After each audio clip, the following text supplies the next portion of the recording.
Olá, meus queridinhos, como é que vocês estão? Tudo tranquilo? Vamos para mais um videozinho aqui.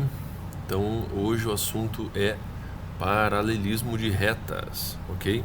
Então, a gente vai aprender hoje aí quando que duas retas são paralelas, tá?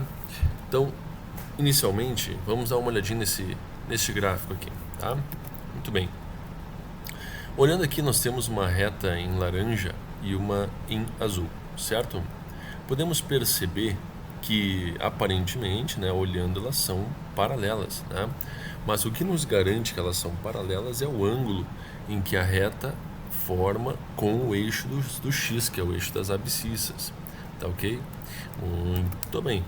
Então, olha só, a reta R1, que é a laranja, tá? Nós temos a equação reduzida dela aqui, tá?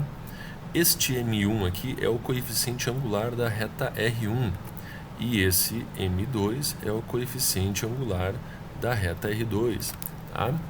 Maravilha. O que acontece?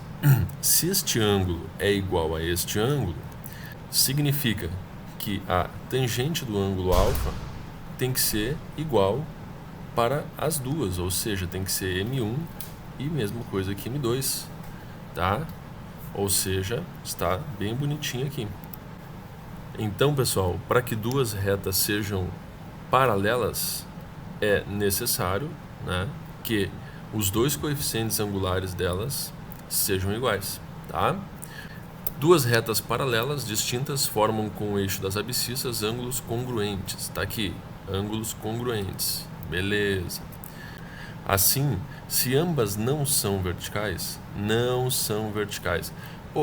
por que não são verticais? Bom, é muito simples, né? Vamos só relembrar aqui um fato bem simplesinho, que é o seguinte: se nós tivermos uma reta vertical, vai formar com o eixo do X um ângulo de 90 graus. E aí eu pergunto para vocês, quanto vale a tangente de 90 graus? A tangente de 90 graus não existe. Não existe tangente de 90 graus. Então, por isso que diz aqui, não são verticais. Então, seus coeficientes angulares são iguais. Então, se ela não é vertical, né, essas duas retas não são verticais, então os seus coeficientes angulares devem ser iguais para que elas sejam paralelas, tá? Simples assim, fácil, fácil. Tudo bem? Vamos lá então. Exemplo 14, tá? Esse aqui é um exemplo do livro de vocês, ok? Vamos trabalhar nesse exemplo aqui. Vamos usar a cor azul do Grêmio, tá? Para determinar a posição relativa entre as retas R e S, certo? De equações R, Y igual a 3x menos 2. Então, nós temos a equação da reta R, vamos sublinhar aqui. E temos a equação da reta S, 6x menos 2y mais 5 igual a 0. Tá bom? Então, precisamos comparar suas declividades, ou seja, é o ângulo formado entre a reta e o eixo do X. Tá? Vamos usar a forma reduzida de cada uma delas, ou seja, olha só, a reta R, ela está pronta, ou seja, y é igual a 3x menos 2. Essa aqui já é a forma reduzida da reta, perfeito? Agora, a reta S, nós temos que isolar o y, tá? Então, isolando o y, eu vou botar o 2y passando para o outro lado e já vou refletir, né? Ou seja, já vou fazer o espelhamento da igualdade, ok? Então, vai ficar assim, 6x mais 5.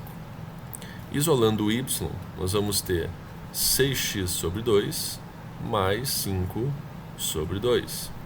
Ou seja, 6 dividido por 2, 3. 3x mais 5 meios. Tá bom até aí? Beleza. Então, olha aqui, gente, o que acontece? Quem é o coeficiente angular da reta S?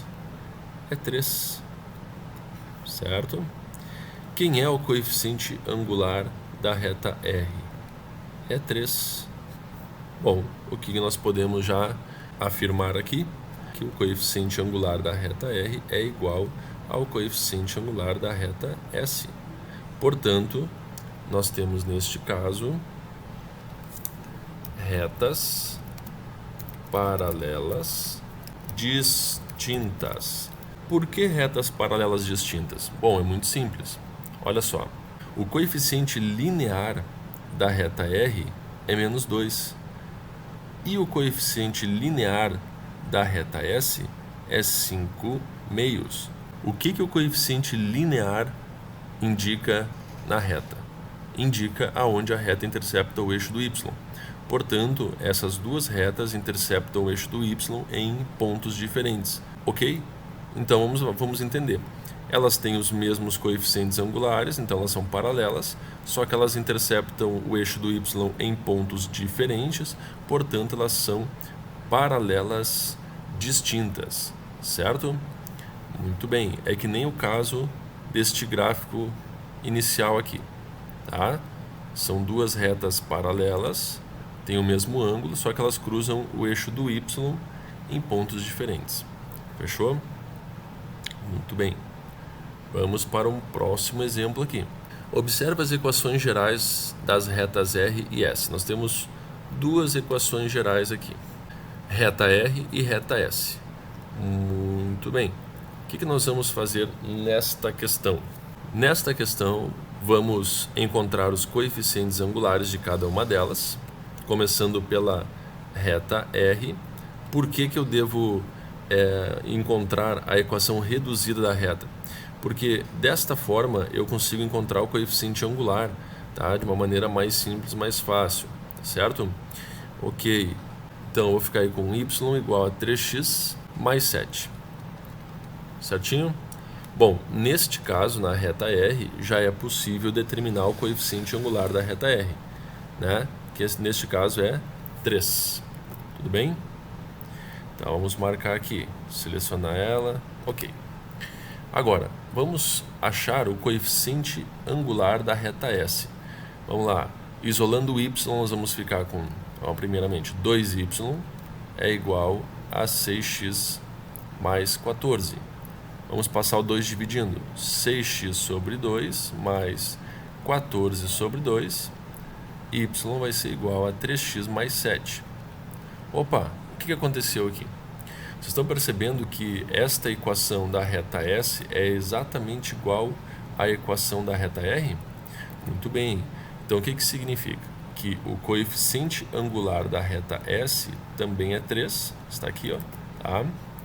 E, além disso, elas são paralelas coincidentes. O que significa isso?